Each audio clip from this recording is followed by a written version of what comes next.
Obravnavali smo kar nekaj pomembnih tem, sklepov, posebnih, takšnih, ki bi morda bili za naše upokojence posebej zanimivi, razen enega pa nismo sprejeli.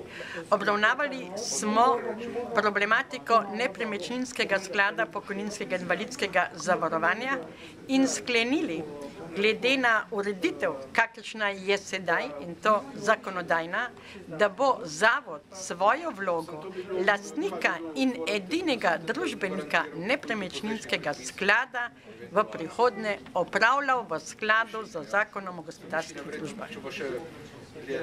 In še kaj? Ja, seveda tudi to, da bomo kasneje seveda morali, ko bomo obravnavali letno poročilo nepremičninskega sklada, se soočati in odgovorno predlagati pristojnim državnim organom ukrepe, da bi ta sklad svoje poslanstvo v prihodnje še bolj uspešno upravljal. Ta sklad je namenjen, kot veste, za zagotavljanje ustreznih bivanjskih pogojev starejšim ljudem, ne samo upokojencem, tudi starejšim. Razpravljali ste še o nekaterih drugih točkah. Ja, seveda pa smo pa še razpravljali, to je pa pomembno za uspešno poslovanje zavoda kot celote, se pravi o dveh aktih. Eno je pravilnik o notranji organizaciji zavoda, tega sprejema organ upravljanja, se pravi svet, drugi je pa pravilnik o sistematizaciji delovnih mest, kateremu pa daje soglasje.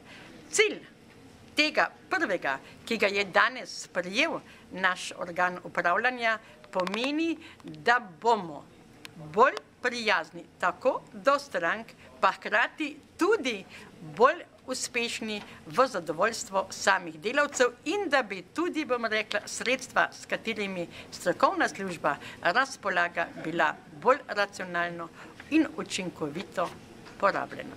Razpravljali ste tudi o sredstvih za raziskovalno dejavnost in preventivno dejavnost. Ja, res smo tudi o tem razpravljali, prišlo je nekaj vlog, vendar pa je svet ocenil, da je treba v teh zaostrenih razmerah, ko moramo šparati vsak evro, resnično biti zelo odgovorni do sredstev, ki so sicer v ta namen v finančnem načrtu predvidena, pa preko teh vlog, ki smo jih prejeli, ne bi bila povsem ustrezno porabljena. Imenovali ste tudi novega računovodja.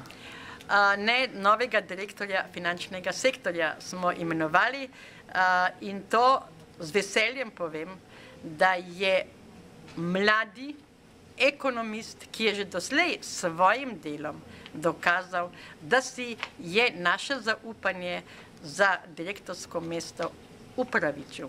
Hkrati pa sem izrekla zahvalo dosedanji direktorici, ki je več kot 10 let opravljala to, ker je odšla v pokoj.